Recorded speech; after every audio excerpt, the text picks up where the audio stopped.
Hello, this is Paul from debateleft.com. Everyone seems to be so concerned with oppressed groups these days that I couldn't resist making a video in which I show why everything that you think you know about this topic is complete nonsense. So let's take the Netherlands as an example and divide the population in two parts by using the political spectrum as a guideline. So these are all the political parties that fit within the larger category of the politically correct pro-multiculturalism, pro-migration, pro-EU camp. So even though they might disagree on other topics, such as the housing market, certain rules and regulations, they agree with each other on the most important existential questions. The political parties that remain are the Party for Freedom and the Forum for Democracy. So these are the political parties that fall outside of the larger category of political correctness, pro-multiculturalism, etc. So these two political parties fundamentally disagree with the other ones about the most important existential questions. So this is the way the Dutch population is divided. One side representing cultural Marxism, postmodernism, mass migration, etc. and the other side representing Western values, wanting to maintain their own cultural heritage, wanting to secure a good future for their own children, etc. Right now, we live in a society in which the left side is dominant. So they are in control of basically everything. The government, the media, education, academia, the legal system, the European Union, etc. Because they are dogmatists and do not base their views on actual facts. This side feels very threatened by the other side. So the other side must be stopped. And they are stopped by taking away those rights that everyone usually has in a Western democracy. Little by little, they take away their right to freedom of expression. And they don't do this by honestly saying, okay, from now on the right wing has less freedom of expression than us. No, they do it in a more subtle manner. Hate speech laws. Oh, there's so much offensive speech on the internet. We have to do something.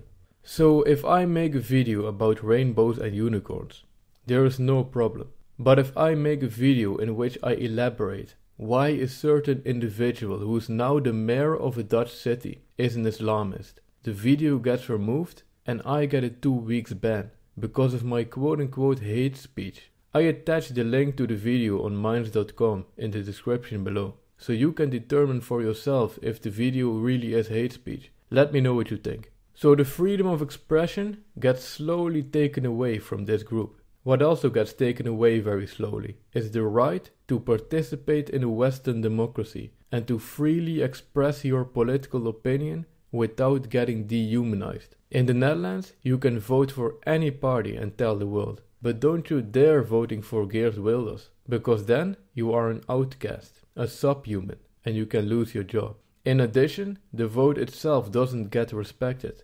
The other parties simply ignore the party that you voted for. Geert Wilders' party is the second largest party in the country, but that doesn't matter. The other parties feel very entitled to ignore the part of the electorate that voted for Geert Wilders. They really feel as if they're doing the right thing, so to speak. However, in a real democracy, every citizen has equal access to the voting process and every vote has equal weight, excluding a party and therefore also the part of the electorate that voted for that party is not democratic and actually a huge scandal. But the Dutch population has become too passive and tamed to organize a huge protest in front of the Dutch parliament in The Hague to demand a democratic process.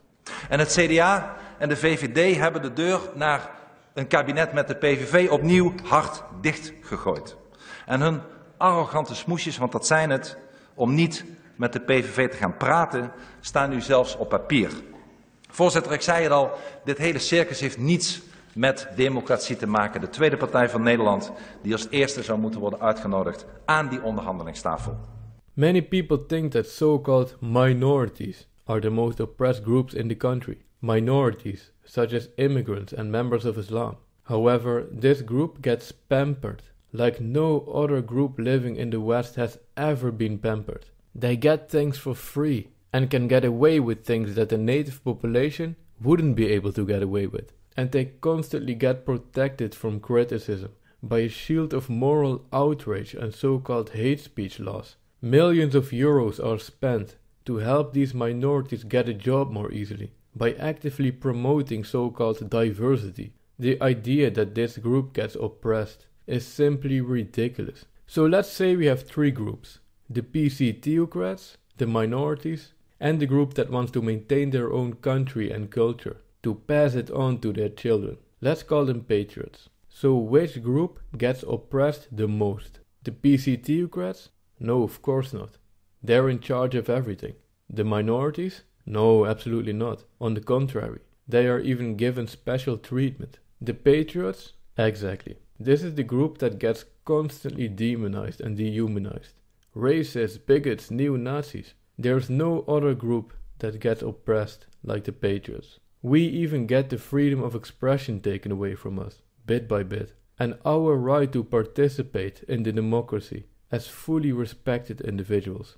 The most oppressed group in the West are the patriots. This is Paul from debateleft.com. If you like this video, don't forget to subscribe or consider supporting my work through Patreon. Your support is appreciated. And never stop debating the left on Islam. Take care.